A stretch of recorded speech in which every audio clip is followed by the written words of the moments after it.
이유와 변명을 벌이게 되면은 우리가 이제 영향력의 원에 의식을 집중하게 되는데 이거 많이 공부하셨죠? 우리의 영역은 관심의 원이 있고 영향력의 원이 있다. 이제 영향력의 원은 내 영향력이 발휘될 수 있는 영역이죠. 즉 내 통제력이 미치는 영역. 이제 나와 관련된 영역, 여기 이제 영향력의 원이라면은 관심의 원은 내 힘이 미치지 않는 영역이에요. 내가 어떻게 할 수 없는 영역이죠. 그러면 내가 어떻게 할 수 없는 건 어떤 게 있을까요? 뭐 과거에 일어난 사건이나 경험 또는 현재의 어떤 경제적인 상황이나 물리적인 상황, 그죠? 현재 사회적인 상황이나 물리적인 상황 이거 어떻게 할 수 없죠. 그러니까 과거에 일어난 일이나 현재 우리를 둘러싸고 있는 물리적 사회적 상황은 어떻게 할 수 없다 이 말이에요. 이거는 관심의 영역이죠. 마치 이제 흘러간 물로 물레방아를 돌릴 수가 없고 엎질러진 물을 뭐 주워 담을 수 없는 것처럼 이게 이제 과거에 일어난 일은 어쩔 수가 없는 거예요. 근데 대부분 사람들이 힘들어하는 이유는 뭐냐면은 과거에 일어난 일이나 현재 어쩔 수 없는 상황에 거기에 집착돼 있다는 거죠. 그래서 우리가 이제 행복해지거나 또 건강해지거나 성공하려면 관심의 원이 아니라 영향의 원에 에너지를 집중을 해야 된다는 거죠. 에너지 방향이 어디에 있느냐가 중요해요. 그렇게 하기 위해서 우리가 이제 통제의 세 가지를 이해를 해야 되는데요. 통제의 세 가지. 이 통제의 세 가지에 맞게 우리가 이 영향을 키워야지. 우선 직접적 통제. 자신의 태도와 관계되는 문제에 대해서는 직접적인 통제가 가능해요.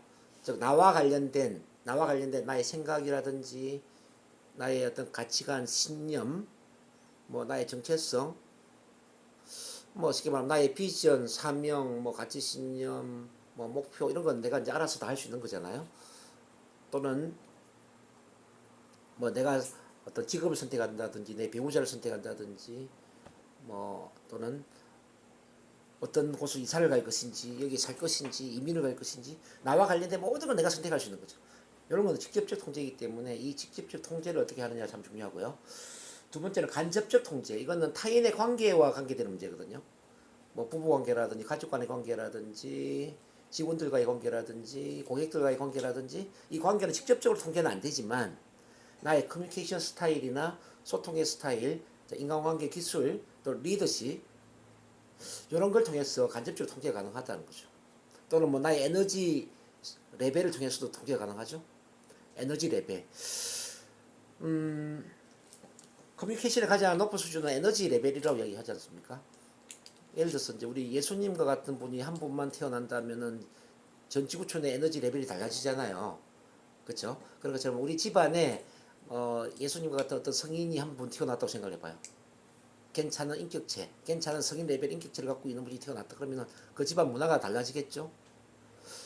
우리 한숙기 이사님 집안이 이렇게 부흥하는 것도 저는 같은 맥락이라고 봅니다. 어머니가 훌륭한 분이고 어머니가 좋은 에너지 레벨을 갖고 있으니까 남편이나 또는 두 아드님이나 또 며느리 지금 이제 손주까지도 아주 좋은 쪽으로 저는 바뀔 거라고 생각을 해요. 우리 박영국 이사님 마찬가지고요. 그래서 뭐 우리 이런 말도 있지 않습니까? 어떤 여자가 들어오느냐에 따라서 집안이 달라진다 이런 이야기도 있지 않습니까? 며느리를 어떤 며느리를 만드냐 그만큼 이제 한 사람의 에너지 레벨이 그 집안 전체의 문화에 영향을 미친다는 거죠. 엊그제 이제 저한테 상담한 분 중에 이제 이런 분이 계셔서 이제 어머니도 조금 보니까 많이 우울하고 대인 공포증이나 뭐 발표 공포증 갖고 있는 것 같아요. 그러면서 이제 본인도 문제지만 자기 딸이 더 문제예요. 두 딸이 있는데 둘째 딸은 암에 걸려 있고 첫째 딸은 제가 볼 때는 조현병 빈이 증상이에요. 그러면서 이제 이 두 딸을 어떻게 해야 되느냐 막 이렇게 고민을 하는 거죠. 그래서 제가 말씀드리기는 뭐냐면은 어머니가 일단은 좋아져야 됩니다. 어머니가 좋아져야 딸도 좋아집니다. 어머니가 좋아지지 않은 상태에서 딸을 치료할 수가 없습니다. 그래서 딸한테 줄 수 있는 엄마의 가장 큰 선물은 엄마가 행복한 엄마가 되어주는 것이다. 엄마가 마음의 에너지 레벨을 높여주는 것이다. 제가 이제 이렇게 말씀을 드리면서 이제 치료가 시작이 되는데 어쨌든 그 66세 이제 어머니거든요. 어쨌든 어머니가 좋아지면서 이제 39세 된 이제 딸도 좋아지도록 만들어야지. 근데 이게 재밌는 게 뭐냐면 어머니가 진짜 치료가 되잖아요. 그럼 이 어머니의 에너지가 딸에 연결이 돼요. 희한하게 딸도 좋아진다는 거죠. 딸도. 그거는 제가 이제 우리 어머니 좋아지는 걸 보면 알 수 있거든요. 어머니가 옛날에 뭐 밤에 잠도 못 주무시고 뭐 불면증에 심지어 비위 증상까지 좀 있었는데 제가 이제 NLP 세미나를 통해서 이렇게 좋아지니까 그러면서 한 달에 한 두 번씩 가서 이제 한 뭐 2시간, 3시간 막 이야기 드리고 이렇게 이제 대화의 상태제가 제가 되어 드렸는데 제가 좋아지니까 이야기를 들어주는 그런 과정을 통해서 어머니가 너무 좋아지는 거예요. 그래서 이 가족의 문제는 한 사람만 좋아지면은 나머지 분들은 그냥 좋아질 수가 있다. 이게 바로 이제 간접적 통제입니다. 근데 이제 많은 그 가족의 이제 문제가 뭐냐면은 자기는 좋아지지 않으면서 야 네가 바뀌어야지. 상대방이 바뀌기를 원하잖아요. 그래서 상대방을 바꾸려고 해서는 절대 바꿀 수가 없고요. 내가 먼저 바뀌면 상대방은 그냥 바뀐다는 거예요. 그래서 가장 큰 커뮤니케이션의 어떤 힘은 바로 에너지 레벨이라는 걸 말씀드리고요. 뭐 에너지 레벨이 아니더라도 우리가 NLP적으로 뭐 라포의 힘이라든지 또는 뭐 대화는 공감적 경청 스타일이라든지 또 언어의 뭐 메타 모델, 밀턴 모델 참 많은 걸 훈련했지 않습니까? 이런 걸 제대로 훈련함으로써 우리는 우리가 만나는 사람들에게 간접적으로 통제를 할 수가 있고요. 이른바 언어라는 돌을 마음이라는 호수에 던져서 파문을 불러일으키는 그런 언어의 마술사가 되면서 변화를 이끌어낼 수가 있습니다. 그 다음에 통제를 할 수 없는 경우는 앞서 제가 말씀드린 것처럼 과거나 상황이 만든 것, 과거의 경험, 사건 어쩔 수 없습니다. 현재의 상황 어쩔 수가 없습니다. 그럼 이런 건 어떻게 해야 되느냐? 바로 내 얼굴에 주름살이 생기지 않도록 하는 겁니다. 내 얼굴에 주름살이 생기지 않도록 합니다. 이거는 뭐죠? 바로 긍정적으로 일단 해석을 해야 돼요. 관점 바꾸기를 해야 돼요. 앞서 제가 훈련한 것처럼 그 일도 어떤 점에는 좋은 일이었습니다. 왜냐하면 그 일도 어떤 점에서는 감사한 일이었습니다. 왜냐하면 뭐 좋은 일이었습니다. 또는 감사한 일이었습니다. 왜냐하면 이런 구조로 긍정적 해석을 한다는 이야기죠. 뭐 상황 같은 경우는 좋은 일일 수도 있습니다. 감사한 일일 수도 있습니다. 왜냐하면 이렇게 긍정적 해석을 하면서 긍정적 관점을 갖는 게 중요하고요. 두 번째는 미래를 위한 자원으로 활용하는 거죠. 자원. 그럼 자원을 활용하기 위해서 질문을 던져야 되는데요. 자, 그 사건 경험이 또는 현재의 상황이 자, 미래를 위해서 어떻게 활용할 수 있을까? 자, 미래의 성공과 행복을 위해서 어떻게 활용할 수 있을까? 자, 다시 봐봐요. 과거의 그 사건과 경험을 또는 현재의 이 상황을 미래의 더 큰 성공을 위해서 어떻게 활용할 수 있을까? 어떻게 활용할 수 있을까라는 질문을 던지라는 거죠. 어떻게 활용할 수 있을까? 이제 어떻게 활용할 수 있을까? 이런 질문은 굉장히 좋은 질문이거든요. 바로 이제 이유 변명으로 끝날 수 있는 것을 오히려 미래를 위한 자원으로 활용할 수 있는 질문이기 때문에 어떻게 활용할 수 있을까? 또는 이제 이런 질문도 괜찮아요. 이런 사건 경험, 이런 사건이 일어났으니 이런 상황이 벌어졌으니 앞으로 어떤 좋은 일이 일어날 수 있을까? 자, 앞으로 어떤 좋은 일이 일어날 수 있을까 질문. 앞으로 어떤 좋은 일이 일어날 수 있을까? 이런 사건이 일어났으니 어떤 좋은 일이 일어날 수 있을까?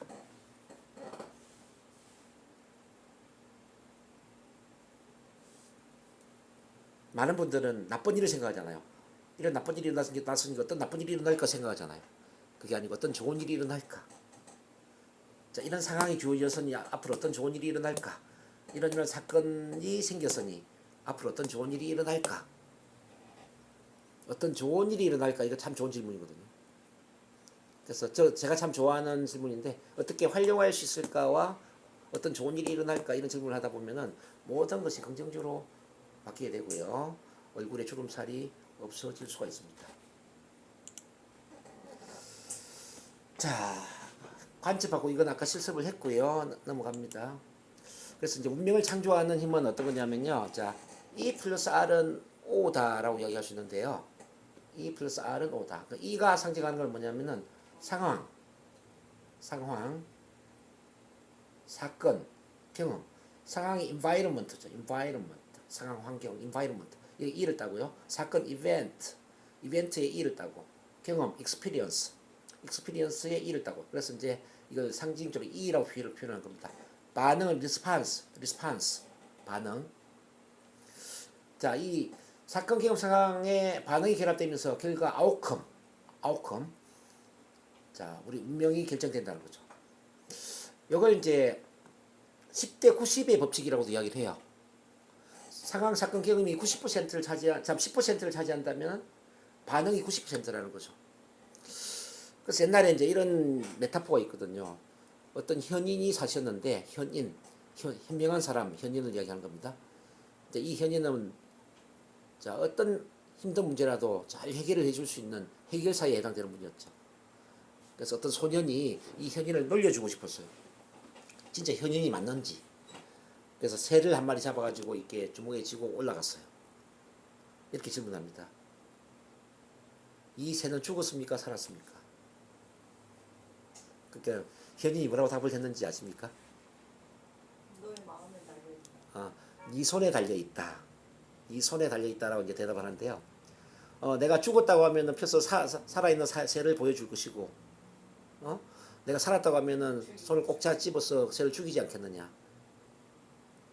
그러니까 니한테 달려 있지. 그러니까 지금 이 운명도 우리 손에 달려 있다는 이야기거든요. 아무리 상황이나 사건이나 경험이 힘든 상황, 힘든 시련, 고난으로 점철되었다 할지라도 반응이 90%가 우리한테 달려있기 때문에 결국은 운명을 창조하는 힘은 내 손에 달려있다는 겁니다. 이렇게 이제 반응을 선택할 수 있는 90% 힘이 아주 중요한데요. 이 반응을 선택할 수 있는 힘을 뭐라고 하느냐? 바로 responsibility, 책임이라고 하는 거예요. 책임을 진다라는 것은 바로 반응을 긍정적으로 선택한다는 의미예요. 모든 사건, 경험, 상황에 긍정적인 반응을 선택하면서 자 긍정적으로 반응을 할 때 책임을 진다는 거예요. 책임의 다른 말은 독립성이고 통제력이죠. 독립성, 통제력이 같은 말입니다. 자, 그러면 여기 responsibility를 우리가 분해를 해보면 response, 반응하다와 반응과 ability, 능력이라는 뜻이 결합되어 있는 거잖아요. 반응 능력, 즉 반응을 선택할 수 있는 힘, 이게 바로 책임이자 독립성이자 통제력이라는 겁니다. 결국 우리 운명을 창조하는 힘의 가장 중요한 건 바로 반응을 선택할 수 있는 힘이죠. 즉 책임, 통제력, 독립성이라는 그런 힘입니다. 자, 좋아요. 그래서 이제 이 화면을 조금 글자가 안 보이겠지만은 자, 자극과 반응 사이에는 교재는 안 나와 있을 겁니다. 근데 참고로 하세요. 자극과 반응 사이에는 공간이 있다 그래요. 자극과 반응 사이에는 공간이 있습니다. 그 공간의 크기가 자, 얼마나 긍정적인 반응을 선택하느냐를 결정하는 겁니다. 공간의 크기를 결정하는 게 뭐냐면 선택할 자유와 힘입니다. 선택할 자유와 힘. 자극에 대해서 바로 반응을 해버리면 우리는 동물 쪽으로 가는 거예요. 동물. 그러니까 자극과 반응 사이의 공간이 넓어지면 우리는 성인 레벨로 가는 겁니다. 자, 예를 들어서 이 자극이라는 것은 경험, 사건, 경험, 상황을 이야기하는 건데요. 자, 개에게 머리를 한 대 때렸어. 그럼 걔는 어떻게 될까요? 적극적으로 반응하겠죠? 적극적으로 반응하겠습니다. 근데 인간에게 머리를 한 대 때렸어. 인간은 적극적으로 반응할 수도 있지만 반응을 선택할 수도 있겠죠? 머리를 때린 게 우리 선생님이 나를 잘 되라고 꿀밤을 줬구나. 잘 되라고 또 귀엽다고 나한테 칭찬한 이쁘다고 이렇게 머리를 한 대 때렸구나. 해석할 수 있잖아요. 이게 선택의 힘이라는 거죠. 자, 자극과 반응 사이라는 것은 파블로프의 개에 의한 실험에서 나오는데요. 파블로프의 개에게 종소리를 들려주면서 밥을 주니까 침을 흘리더라는 거예요. 그 다음부터는 종소리만 들려도 침을 흘리더라는 거죠. 이게 이제 자극과 반응이거든요. 자, 그럼 보세요. 파블로프의 개는 종소리라는 자극에 대해서 무조건 침을 흘린다면 우리 인간은 어떨까요? 인간에게 종소리를 들려주면 침을 흘릴까요? 안 흘릴까요?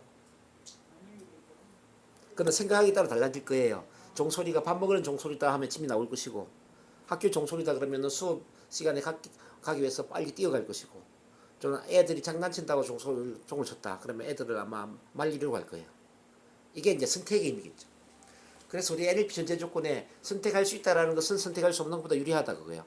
선택할 수 있다는 건 선택할 수 없는 것보다 훨씬 더 긍정적 반응을 할 수 있다는 거죠. 왜? 선택의 공간이 넓어지니까. 이해되시나요? 그럼 우리가 이제 자아를 강화시키기 위해서 자기를 사랑하기 위해서 선택할 자유의 힘을 어떻게 키울 것인가 여기에 제가 이제 여러 가지 전개를 해놨는데 글자가 좀 안 보이니까 제가 설명 들으면서 메모하면 좋을 것 같습니다. 자, 1번 NLP 관점이라고 적었는데요. NLP 관점. 즉 긍정적 관점을 가져야 돼요. 우리 계속 훈련하고 있는 건데 이것도 좋은 일입니다. 왜냐하면 이것도 감사한 일입니다. 왜냐하면 자, 이것도 좋은 일일 수가 있습니다. 또는 감사한 일일 수가 있습니다. 왜냐하면 이와 같이 어떤 사건 경험이나 상황을 긍정적으로 해석하는 연습을 한다는 거죠. 그러면 선택할 힘이 커지겠죠. 두 번째는 NLP 오감이라는 건데, 오감. 자, 연합을 하느냐 분리를 하느냐 이거 다 공부하셨죠? 일어난 경험을 오감적으로 연합을 해서 감정을 현장감 있게 자 충분히 느끼면서 상상하느냐, 내용은 있는데 어떤 감정을 완전히 배제를 시키고 분리된 상태에서 상상하느냐, 이 오감을 어떻게 활용하느냐에 따라서 이 자극과 반응 사이의 선택의 힘이 달라지는 거예요. 세 번째는 뭐냐면 NLP 신체 활동인데요. 우리가 발성하고 웃음, 노래, 율동 이런 걸 하죠. 이건 주로 이제 스피치 교육에서 많이 하지만, 자 신체, 뭐 우리가 호흡을 하는 것, 어떤 자세, 그 다음에 몸 열정제, 몸짓, 목소리, 뭐 웃음, 이게 다 뭐냐면은 반응에 영향을 미친다는 거죠. 화가 날 때 있잖아요. 화가 날 때 바로 화를 내지 말고 바로 말을 하지 말고 심호흡을 한 두 번 한다면 어떻게 될까요? 심호흡 한 두 번 해버리면 화가 좀 가라앉지 않나요? 그쵸? 그래서 이제 이 심호흡 두 번 한다는 자체가 반응을 긍정적으로 하는 것처럼 말이죠. 또는 스트레스 받는 상황에서 그 상황을 눈을 감고 잠깐 우주로 가서 자 우주 여행을 하고 돌아오는 겁니다. 이렇게 이제 상상 훈련하는 것도 이제 반응을 긍정적으로 하는 거죠.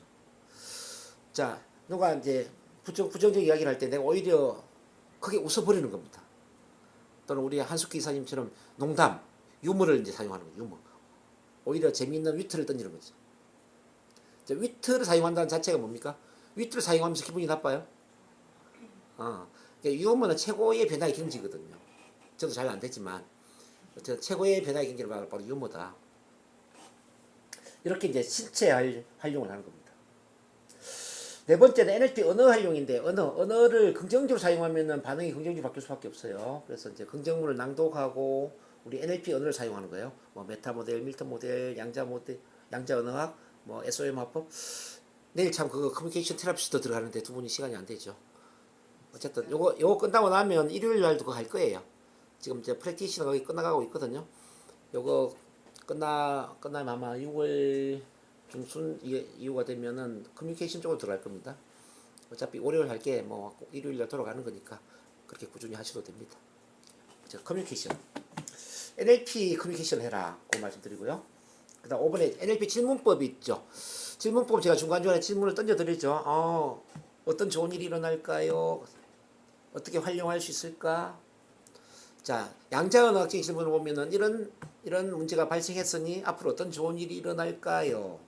이런 문제가 발생했으니 어떤 나쁜 일이 일어나지 않을까요? 이것도 굉장히 중요한 질문이거든요. 또 힘을 주는 질문 같은 경우는 내 인생에서 내 삶에서 행복하다고 느끼는 것은 무엇인가? 지금 내 삶에서 가슴 들뜨게 만드는 것은 무엇인가?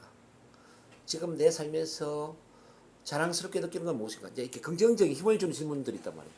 이 질문들에 답을 하는 것만 가지고도 우리가 긍정적 반응을 할 수 있다는 거죠. 그 다음 6번에 보면은 자기 사랑 자가 강화 훈련에 감사일기 쓰기, 사랑의 편지 쓰기 이런 게 있고요. 뭐 그 다음에 사명선언서 비전 로드맵 쓰는 것, 뭐 이렇게 쭉 나옵니다. 뭐 이거 다 안 하셔도 되고요. 자, 이런 여러 가지 활동들을 통해서 자극과 반응 사이에 선택할 자유와 힘이 커지면서 우리는 긍정적 반응을 선택하게 되고요. 긍정적 반응을 선택하게 되면은 긍정적 행동을 하겠죠. 긍정의 행동을 하게 되면 어떤 결과가 나올까요? 긍정의 결과가 나오겠죠. 그럼 우리 삶에 좋은 일이 일어날까요? 안 좋은 일이 일어날까요? 좋은 일이 일어나겠죠. 그러면 경험 사건 자체가 긍정적으로 바뀌겠죠. 그러니까 이 자극 자체가 긍정적으로 바뀐다 이 말이죠. 그러니까 우리가 반응하는 것이 결국은 궁극적으로 반응 자체가 자극에도 영향을 준다는 거예요. 자극. 즉 상황, 사건 경험도 우리가 변화시킨다는 거죠. 이게 아주 중요한 겁니다.